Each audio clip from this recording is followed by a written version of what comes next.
एक बात ध्यान से सुनना मेरी, यदि हमने यह मनुष्य तन पाया है तो सबसे पहले हमारा प्रश्न होना चाहिए कि को हम, मैं कौन हूं। कभी आपने इस विषय में विचार किया है? क्या यह मैं अस्थि मज्जा रक्त हड्डियां हूं? क्या मैं जिस नाम से मुझे भौतिक लोक जानता है वह हूं, या मैं तो कहीं अन्यत्र ही हूं?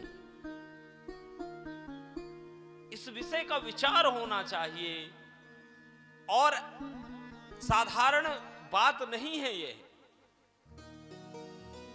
हम अपनों की बात करते हैं, अपनी बात करते हैं, अपने हित की बात करते हैं, लेकिन वास्तव में क्या हम अपने हित की बात करते हैं?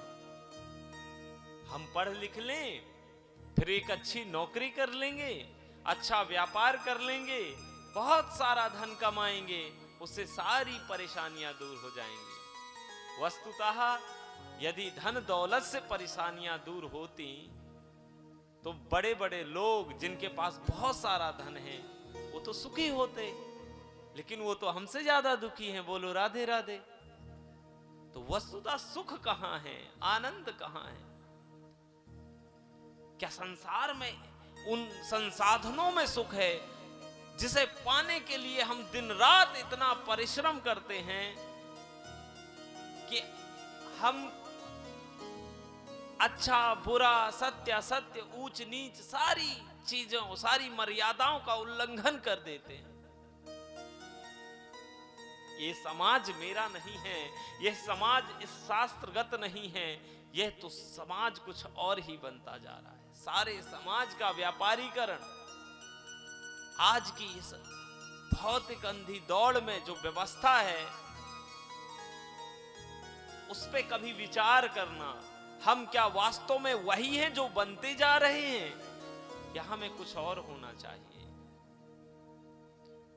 श्री सूत जी महाराज कहते हैं, आपने बहुत अच्छे प्रश्न किए हैं महाराज। चेतना और इस तत्व प्रकृति पुरुष की बात की है आपने, लेकिन इस समाज में ना संतों की नहीं चलेगी, चंटों की चलेगी। बोलो राधे राधे।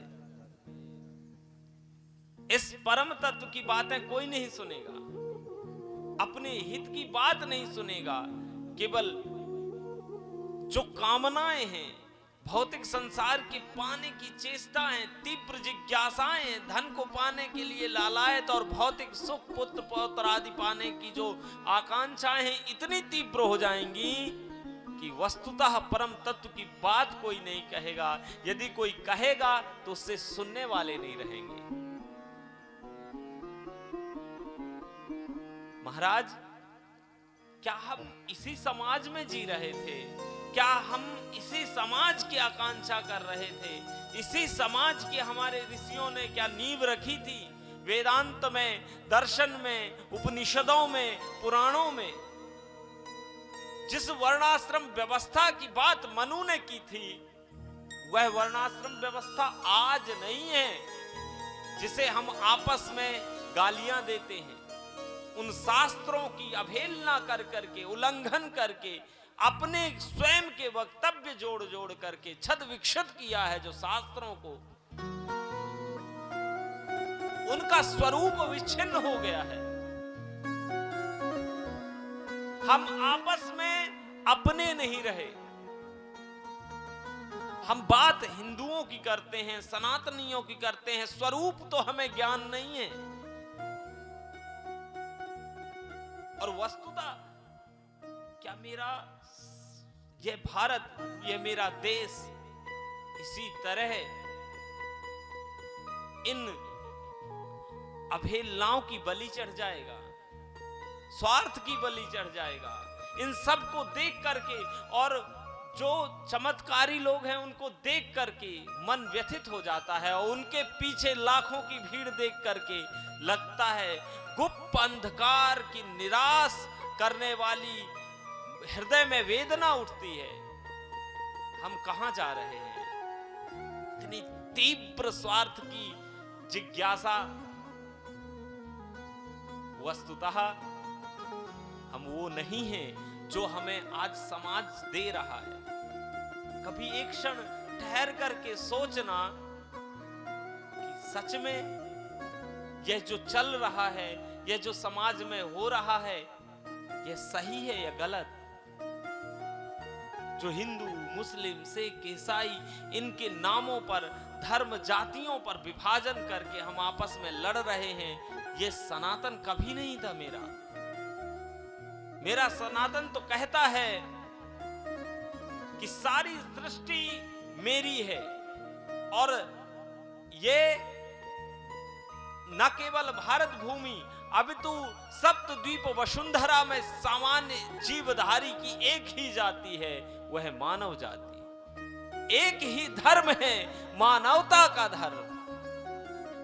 इसको छोड़ करके मेरा समाज, मेरा देश, मेरे लोग किस धारा पे बह रहे हैं, मन व्यथित होता है।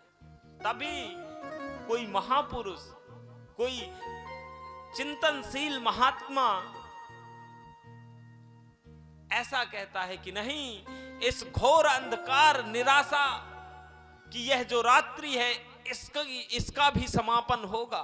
कभी उस आशामयी अरुण की प्रथम रश्मि आकर के इन सारे द्वंद्वों को नाश कर देगी, सारे द्वंद्वों को नष्ट कर देगी, और उस दिव्य अरुण और मेरे सनातन की जोत जगाने वाले कोई ऐसे महात्मा आएंगे जो सबको एक कर देंगे, एक सूत्र में पिरोएंगे, और वहां किसी धर्म जाति विभेदीय बातें नहीं होंगी, वहां केवल एकता की बात होगी, समरसता की बात होगी।